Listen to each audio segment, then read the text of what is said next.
Is your local election headquarters. We are the only station with the experience and resources to cover this night and bring you in-depth analysis that you won't see anywhere else.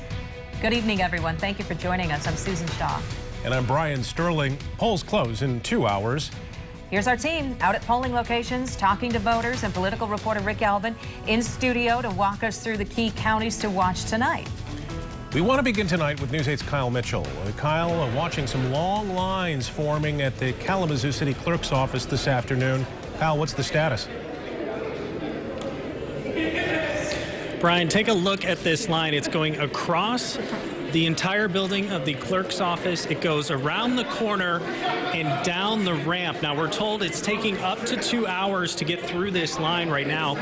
When we were here just a couple hours ago, that was about 1 hour. This line is for people who have not registered to vote, who need to register and vote on the same day. The city clerk's office here says they've already received about 3 times the number of absentee ballots that they were expecting today. And we had a chance earlier to talk to some people in line who wanted to register and vote on the same day. Today is where Michigan votes, so I'm like, okay, I'll just go before class, and so I'm here to vote. I think it's a really good thing because, I mean, people sometimes, they don't know the severity of what their opinion means until maybe the day of, so I think it's a good thing that they put in place. Anyone who is in this line and is a resident of the city of Kalamazoo will be able to register and vote as long as they're in this line by 8 o'clock tonight. Back to you. Okay, Kyle, thanks for the live report. To Grand Rapids now, where we find News 8's Jacqueline Francis. And Jacqueline, what are you seeing at the polling location that you're at tonight? We're at Dickinson Elementary School, which is the polling spot for 2 Grand Rapids precincts. We're continuing to see the after-work crowd slowly coming in, and with little to no line, voters have been able to get in and out of here in just a matter of minutes. And although it was just 4 years ago that both precincts here, 63 and 70, went for Hillary Clinton over Bernie Sanders in the 2016 Democratic primary race, today we've talked to quite a few Sanders supporters as they explain their pick for presidential nominee. For the last couple of years, yes, we have voted for Sanders in the past as well in other primaries. We just feel overall that in terms of the kind of country we want to live in for our son, that his policies will move in that direction. At first, I liked Elizabeth Warren a lot, but the more I looked at Bernie's Medicare for All platform, that was kind of where I leaned to, so it was probably a couple months ago I switched. Even before Warren dropped out of the race? Yeah. We've also talked to quite a few Joe Biden supporters today, so it'll be interesting to see who wins the day this time around for these precincts. For now, reporting live in Grand Rapids, Jacqueline Francis, back to you. Jacqueline, thank you. To Ottawa County now, News 8's Emily Leonard talking with voters in Allendale. Emily, what did you hear from them today? Brian, we're at Lifestream Church in Allendale Township. It's just down the street from GVSU, and we saw a pretty steady stream of people in and out of here today, and there's good reason for that because there are 5 precincts inside this building. Here's a little bit of what we heard today. Who'd you vote for today? I voted for Bernie. I voted for Bernie. I voted for Tulsi Gabbard. I voted for Bernie today. I voted for Bernie. I felt the burn. We voted for Trump, both of us. Who'd you vote for today? Donald Trump. I voted for our current president. I voted for Joe Biden. I think he's the people's champion. I think he's going to do a lot to help the middle class. And I think she understands what the American people need. I was a little bit reluctant. I still felt really good about voting for Joe just because I looked at the overall policy. I looked at the overall state of our country, and overall, I think he is the proper person. As the pool narrowed, I really was looking forward to a woman. I feel like he's the only candidate who's angry enough. I didn't even know there was 4 guys against him, but they're still on the ballot. So. Yeah. Well, we just talked to the county clerk about an hour ago, and despite that steady stream we talked about, he said voter turnout is a little bit down this year, but absentee voting, they got 80% more absentee ballots than they've had in the past. Back to you. All right, Emily, Allendale, one of those interesting areas to keep an eye on now as those votes come in tonight. Emily, thank you for the live report. We want to bring in political reporter Rick Albin right now, and we could have a very clear picture of the primary as we get into tonight, Rick. Yeah, and places like Ottawa County are going to play big. I think Bernie Sanders will look in a minute. I think he won by like 7,000 votes out there 4 years ago. Yeah. So let's see what that looks like when we go to our maps. But here's what we're going to be doing all night. We're going to be keeping track of what happened 4 years ago, what's happening tonight, and what it looks like going forward. First of all, let's take a look at a little historical precedent here. This is what 4 years ago looked like when Kent, Ottawa, Kalamazoo, and Muskegon County, all in our area, went for Bernie Sanders and did it in a pretty big fashion.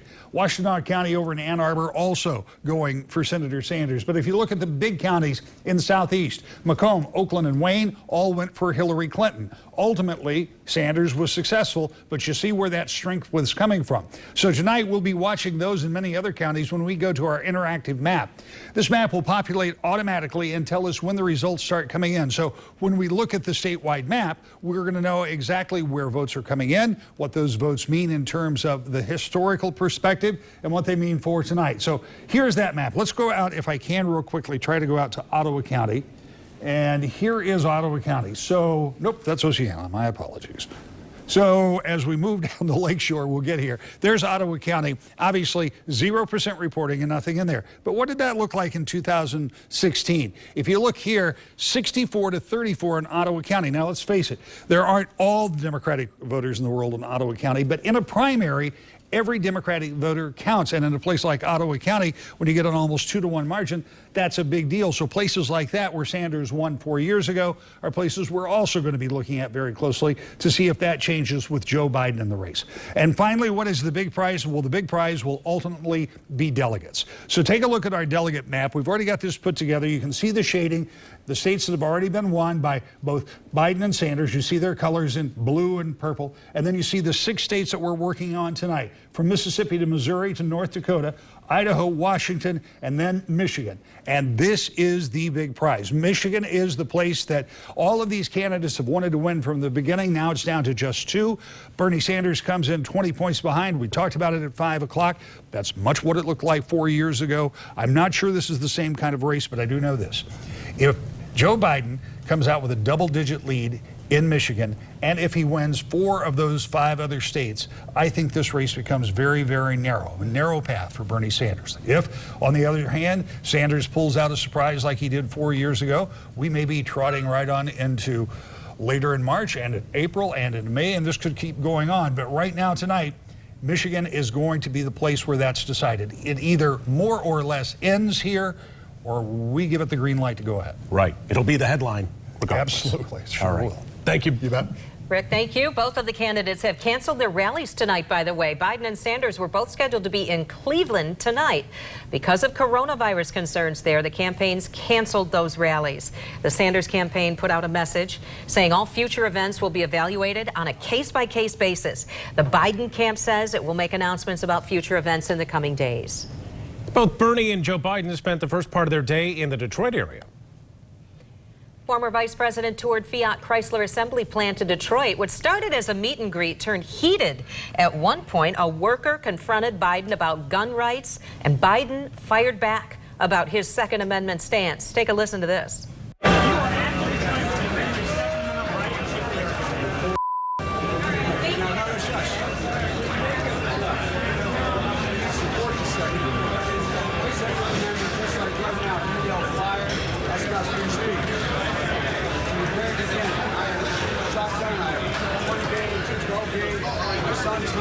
Guess what? You're not allowed to own anyway. I'm not taking your gun away at all. You need 100 rounds? You were in veto when you said you're going to take our gun. I did not say that. That's not true. I did not say that. According to Biden's campaign website, he wants to ban the manufacture and sale of assault weapons and high-capacity magazines, require background checks for all gun sales, and stop guns and ammo from being sold online. Bernie Sanders made a stop at a polling location in Dearborn Heights this morning, his 5th straight day in our state. And despite him trailing in the polls in Michigan and Joe Biden's success over the last 2 weeks, Sanders says he still feels confident. We got a whole lot of delegates to go. And I think that at the end of the day, in a 2-person race, when our record is compared to Biden's, when our vision is compared to Biden's, when we have that debate in Phoenix, I'm feeling pretty good. Bit of a scare at a polling location in Berrien County. Take a look at this. A car crashed into a building. It happened around noon at the Coloma Township Hall. About 25 people were inside at the time. Police say it was likely an accident. No one was hurt. Voting was stopped for less than an hour. Our primary coverage from your local election headquarters does not stop here. At 8 o'clock, we'll be back live on woodtv.com and on our Facebook page. And be sure to join us tonight at 10 o'clock on WXSP and at 11 right here on Wood TV 8.